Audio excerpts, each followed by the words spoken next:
Thank you, Mike. Thank you, Chris. Well, we're getting toward the end. Themes are beginning to emerge. One of them, of course, is Gettysburg. Since we talked about taking property to create the Gettysburg Battlefield Monument, and of course, Gettysburg is central to the 13th, 14th, and 15th Amendments, because had things come out differently there, we would have perhaps the good riddance amendments in the North rather than the Reconstruction amendments. Chris also earlier in one of his comments on another paper asked about modal logic, and so that got me thinking about other possible worlds, and in particular the possible world in which Gettysburg came out differently and the whole Civil War came out differently. And I started thinking then that, well, that would have meant 30-some years ago when I moved from Pennsylvania to Virginia, I'd have been going from one English-speaking country to another English-speaking country to the south of it that had broken off from the great empire in a successful War of the Revolution. And I started feeling almost Canadian. It was kind of exciting. That observation does lead to my first substantive point, because this is another point of continuity with some of the earlier discussions at the conference. What is at stake in talking about the constitutionality of the ratification of the 13th and 14th and 15th Amendments? One possibility is that it's a huge deal. And I think Bruce Ackerman suggested it's a huge deal. The idea being this, that the validity of the Reconstruction Amendments is a fixed point in American constitutional practice. And if Article 5 can't explain that fixed point, so much the worse for Article 5, and therefore so much the worse for the claim by for the text to be the supreme law in this country. So on one reading, this question is extremely important, and if no solution can be provided, either one like Chris's or one of the others, then the absolute authority of the text has been defeated. I think it's also possible that the American constitutional system somewhere, as Chief Justice Hughes suggested in Coleman against Miller, somewhere has some mode of resolving disputes about the validity specifically of the adoption of constitutional amendments. Some equivalent to the enrolled bill doctrine for the lawfulness of passage through the House or the Senate. Whether there is such a mechanism, whether it is the one that Hughes discussed in Coleman against Miller, are difficult questions. But if there is such a mechanism, then the stakes here are substantially lowered, because that mechanism, whatever the settlement thing is, which is kind of like adjudication for particular cases but isn't done through the courts, has resolved these questions in favor of the 13th and 14th and 15th Amendments. And the only question now is like asking, well, was that resolution correct? Was O.J. really guilty? We know that he was acquitted, but maybe he was really guilty, and that won't undercut the legal validity of his acquittal. So what the stakes are, not clear, depends on a really important question about Article 5, whether it has some kind of Coleman against Miller type dispute resolution mechanism. One thing I want to say briefly about the merits of the argument for the reduced denominator theory, the claim that in order to explain what happened in the Electoral College and the House and the Senate during the Civil War, it's necessary to think that state in general, when it appears in the Constitution, means loyal state. I don't think that's true. I think the explanation for the non-representation of the southern states in the Electoral College and in the House and the Senate during the war is much simpler, that in order to conduct a valid election for representatives, senators, or electors, a state has to have a functioning government. And a government composed of rebels, of people who have not taken the Article 6 oath and who don't claim to be the government of a state of the United States, doesn't count. So it is possible to account for all of that, to break the claimed connection between Article 1 and Article 2 and Article 5, I think. The next substantive thing I want to talk about is Northern authorship, which is one of the things that Chris says has real implications for how particular constitutional questions come out. I think this is quite interesting, but I also think that of the possible reduced denominator theories, I can think of two. And I think I don't agree with either one, but I think that the more plausible of the two is actually the one that doesn't lead to Northern authorship. The more plausible of the two reduced denominator theories is the one that says, in effect, there's something like a quorum. Now, I think the presence of quorum rules elsewhere in the Constitution and their absence from Article 5 is an expressio unius argument against a reduced denominator theory. But if you think there's a reduced denominator theory, you might well think so for this reason, that sometimes a state may just be unable to participate in the constitutional amendment process. Maybe it's been overrun by rebels. Maybe it's been overrun by the army of another country. Maybe there's been a plague and their government is disrupted. There are a lot of reasons that can happen. And you might think under those circumstances, when some states can't participate, they should come out of the denominator, because it can't be that the Article 5 system, which is very important for the maintenance of the Constitution, just seizes up when some state is unable to participate. You might well think that. As I say, I don't.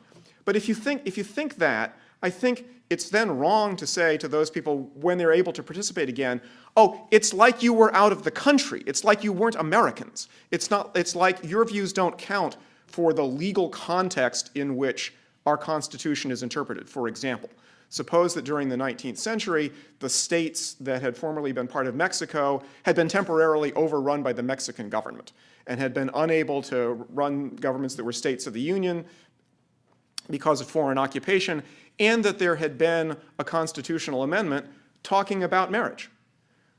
Those states had the Spanish civil law-derived version of community property. Would you say in interpreting that amendment that the context of American law in which it's to be understood is one without Spanish-derived civil law? I think not. I think you would say those states are still in the Union. They were still part of the American legal tradition. They were, through no fault of their own, unable to participate. So maybe you would say that only the proponents of an amendment matter, but to say that a whole body of views don't count, don't go into the context, because it's like somebody took a pair of scissors to the map and cut out some of the states because they couldn't operate. I think there's something quite wrong with that. So the theory that says, yes, there's a reduced denominator, but it's quorum-like, doesn't produce that consequence. It says to the people who are away, sorry you're gone, we have to go on without you, hurry back, but you still count as Americans. Whereas the problem with Chris's version of the reduced denominator theory, if I understand it correctly, it is, and it's not surprising that Northerners during the Civil War would talk about forfeiture of rights. But the problem with it is that it says that the acts of secession were partly legally effective, that acts of secession were not entirely nullities, but that their effect was to take states out of their federal relations. That is highly problematic if you don't believe in secession. Plus, think of what that means. That means that the rebels, that is to say the disloyal, sometimes a majority, sometimes maybe not a majority, well, almost certainly not a majority if you count everybody in the southern states, are able, in effect, involuntarily to expatriate the loyalists and say, we are going to try to get out of the country. We can't because it's illegal, but we can do this, which is make you, loyalists, no longer count as Americans for understanding what American law is like. That seems to me, as I say, as between the two possible understandings of reduced denominator theory, that seems to me one very difficult to attribute to a constitution that by hypothesis makes secession itself a legal nullity. Letting the disloyal do that to the loyal, disenfranchise them, expatriate them, highly doubtful. The next thing I want to talk about briefly is Chris says that this is an attempt to provide legitimacy for the Reconstruction amendments. My first thought when I saw that in the paper was, I'm a lawyer, that's above my pay grade. I don't do that. All I know is about whether they were legal or not.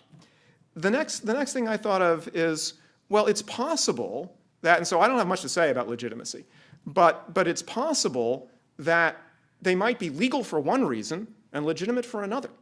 And so the two might not be inconsistent with one another. And so one explanation could be the correct legal explanation, if there is a correct legal explanation. And maybe Chris is right in some sort of political obligation, political morality, political justice sense about why the amendments are legitimate. But the other thing that then I thought about was legitimacy, and he says, well, they're legitimate in the sense when a state comes into the Union, it has to accept the Constitution. So in effect, the seceded states, the purportedly seceded states, were out of the Union. So he says, well, it's okay to say to them, you have to sign on, just as new states have to sign on, just as individuals, when they take the Article 6 oath in order to become the federal employees, have to say, absolutely, I swear or affirm that I will support the Constitution of the United States, and that this generates legitimacy, just like the consent of the states, the consent of an individual generates legitimacy. And it seems to me that as a matter of political morality, and now here I am talking above my pay grade, that's a thin form of legitimacy. Now, maybe it's all the legitimacy the Constitution has, and it may well be all the legitimacy the Constitution has.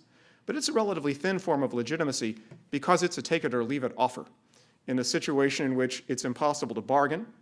The individual who wants to be a government employee can't try to renegotiate the Constitution, the bargaining barriers to talking to the other 310 million people in the country about, hey, let's work out a new deal, kind of high. In a manner of speaking, Chris also talks about how one generation passes the Constitution on to another, also a take-it-or-leave-it offer created by extremely high barriers to recontracting. And one thing that law economics people say when they want to, in a bargaining situation, say, well, we're just going to allocate all of the bargaining power to one side, and the way to do that is to enable that side to make a take-it-or-leave-it offer that sticks, in which the commitment to make it, take it or leave it, is binding. That creates enormous bargaining power on the side of the person making the offer, no bargaining power on the other side. So how much legitimacy comes from somebody who accepts that kind of bargain? Maybe that's enough. Maybe that's all there is. It seems to me that that is only a little bit. The last thing I want to talk about is something else that this wonderful paper caused me to start thinking about.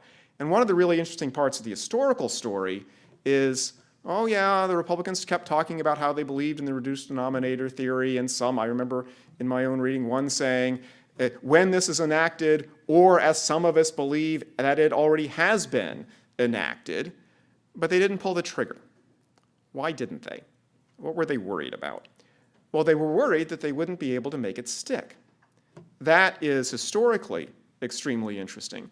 But the even more interesting question, and this sort of goes to how constitutions operate, and this is another one of these points of continuity at different points in the conference, is to think, well, maybe the ones who thought they might be able to make it stick were reasoning that, so everybody knows, the most important part of the 14th Amendment is Section 2, which rearranges the voting structure in the federal government and creates enormous incentives for the southern states to rearrange their electoral systems and their rules of suffrage.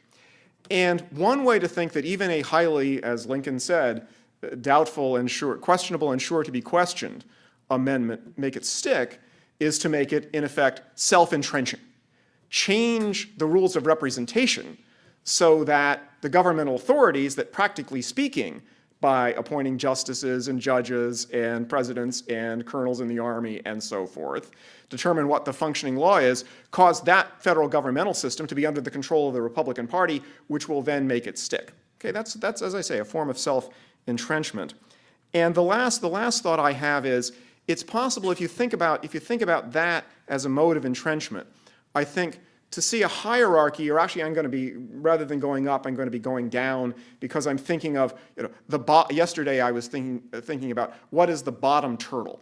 What is the legal principle that rests directly on social practice? The fundamental question about the American Constitution. So we're going to be the turtles are going to be going down here rather than up. And the first turtle, the first just mode of entrenchment, is to say something substantive in the Constitution, like Section 1 of the 14th Amendment, something about citizenship or privileges or immunities or whatever. The efficacy of that mode of entrenchment is limited because, of course, well, the substantive provisions of the Constitution are going to be largely carried out by government actors. A lot of the Constitution in particular is going to be applied and enforced by the courts. So if you want real entrenchment, you need to do something that will affect the way the government works in general and how the courts work in particular. So judicial independence, a structural feature of the Constitution, is one mode of entrenchment, one level down from the substance. But of course, American political thinkers, and in particular Martin Van Buren, realized, well, other people have been able to capture the courts and make the courts the tools of their agendas and interpret the substantive provisions the way they want to have them interpreted. They are trying to outflank us on the entrenchment game. We will have to undercut them by creating something more powerful than the courts or the rest of the government, by creating a political party.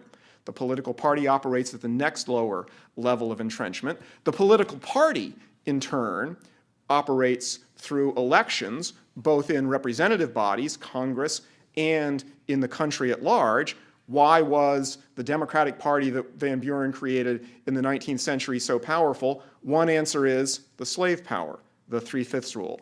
Section 2 is the reverse slave power, is saying either you lose all those people rather than getting extra credit for them, or you have to enfranchise them. So that's an attempt at entrenchment, as I say, a self-entrenching provision at a very low level of operation, one under even the ordinary structure of government, one operating at the level of the government's connection with the people. But that's not the bottom turtle either. Because, of course, the story of Reconstruction and redemption is one of some success and some failure. The longer story of the 15th Amendment is a story of some success, but through a long period, substantial failure. And both of those failures were brought about in substantial measure by violent resistance to the government in the South. That's how redemption happened in particular. That is to say, the bottom turtle, the last level of entrenchment, social practice, if you will, has to do with people's willingness to use force. And what happened in the 1870s was the white Southerners and the National Republicans stared one another in the eye, and more or less, not entirely, but more or less, the National Republicans blinked. And that happened at the most fundamental level of the Constitution, which is, again, who will fight and for what. So I don't want my conclusion for the last set of comments to be that the fundamental principle of constitutionalism is that power grows out of the barrel of a gun. But I'm not sure I can say that that shouldn't be my final comment.